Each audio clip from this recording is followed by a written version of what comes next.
This is DW News Asia. Coming up today, the trauma of being a Rohingya refugee. They escaped genocide at home in Myanmar. Now they're running low on food in refugee camps in Bangladesh. How are they coping? A detailed report from Cox's Bazar refugee camp.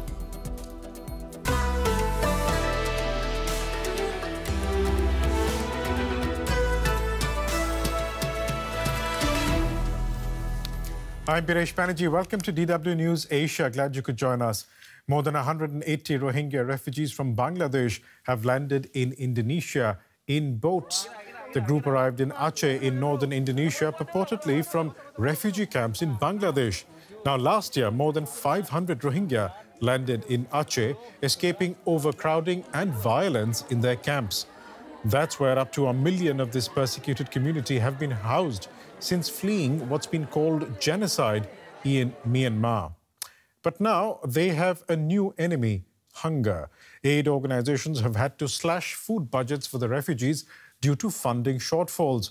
In the refugee camps in Bangladesh, that has had a devastating impact. The fear of hunger is growing in Cox's Bazar camps. Since early March, the World Food Programme has been forced to reduce food aid to over 1 million refugees here due to a funding shortage. Hamida already struggles to feed her kids. Now she worries things will only get worse. I'm not getting any fish, meat, or salt now. My kids are not getting fruit to eat. We used to have these things. Hamida's 2 sons have food today, but it's not enough. And they're not alone. Nearly 1 in 8 Rohingya children is acutely malnourished. The mothers suffer too. Some 40% of pregnant and breastfeeding women are anemic. And while the refugee camps have limited healthcare services, they have also seen their funding dry up in recent years. Rohingya kids come to us with moderate and severe malnutrition. We identify them through screening. The lack of healthy food is causing the malnutrition among them. These kids just aren't getting vegetables, fish, meats, and fruit. The cuts to food aid have been coupled with an increase in violence in the refugee camps. Human rights activists fear that security will be further destabilized. The food aid cut by the WFP is inhumane and disrespectful to Rohingya refugees. Drug trafficking, human trafficking, and other forms of crimes like murder, banditry, and extortion could increase in the camps as a result. Lawlessness has already taken its toll on the refugees. Bangladeshi investigators say that the massive fire that left thousands of refugees homeless earlier this month was carried out by criminal gangs trying to establish supremacy in the camps. For Hamida, fire is just one more problem that she must bear as a refugee. We live in fear in the camp. We fear that our tents could be set on fire. We have gas stoves inside our tents, which could also cause a fire. We fear somebody could set fires on purpose. Beatings and killings have also been taking place here. But what can we do about it? Where can we go with the small kids? The choices are stark. Bangladesh has been negotiating with Myanmar for refugee repatriation, but the 2 past attempts failed. Most refugees fear more for their safety back home, even more than they fear the dangers of the camps.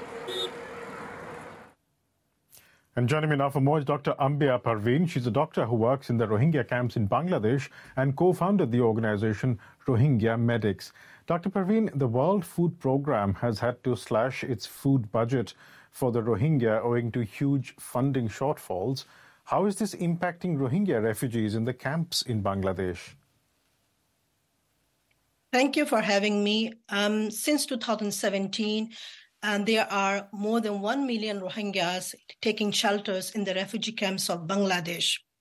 Many things have been happening towards the Rohingyas, but mainly on the negative sides. Like massive fire exposure or incidents, and then the reducing of the food vouchers, the increasing of the hostility among the hostile community, and which makes these Rohingya more vulnerable towards the dehumanization process. Reducing the food vouchers or food rations to the Rohingyas, one must not forget that these are the people who are exposed to every traumas, who have been neglected from every basic rights. And once they land up in the refugee camps, they were always also a lack of human rights, basic human rights, and plus with the food rations, whatever they were getting, it was not enough for their medically and mentally stability. And we must also not forget that these 65% women and the children in the refugee camps, they are the children who are under 5 years of age with the malnourished. Right. They are pregnant women who are anemic. Just on that point, how are refugees coping with having less food on a day-to-day basis? What is the impact this is happening having on their lives? As I've said, this impact will be on every Rohingyas, mentally, medically, and therefore their livelihood. They were already struggling with the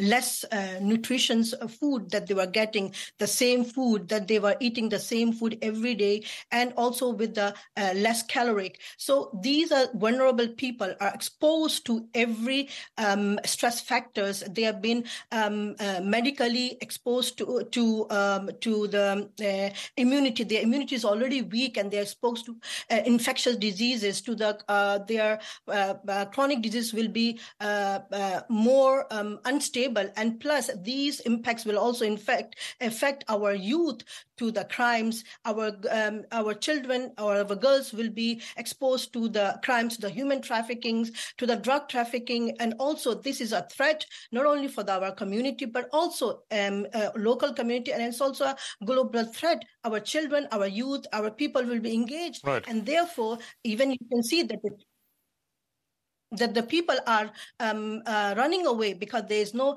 dignified life in the refugee camps.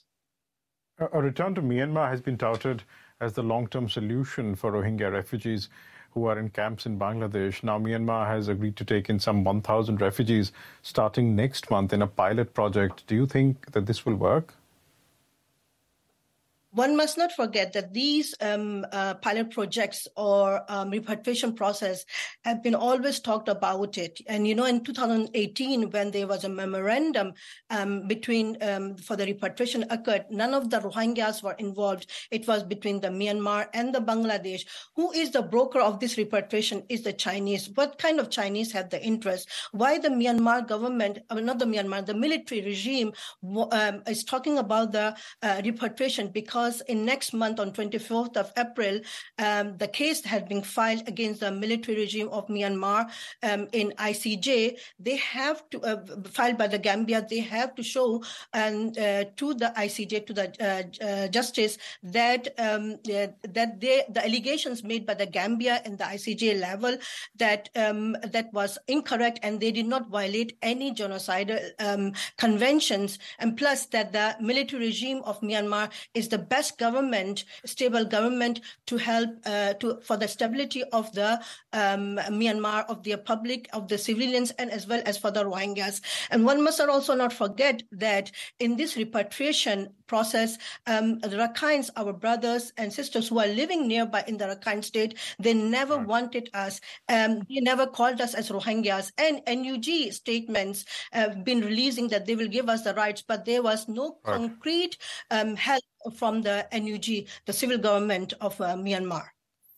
That was Dr. Ambia Parveen, co-founder of the organization Rohingya Medics, speaking to me earlier.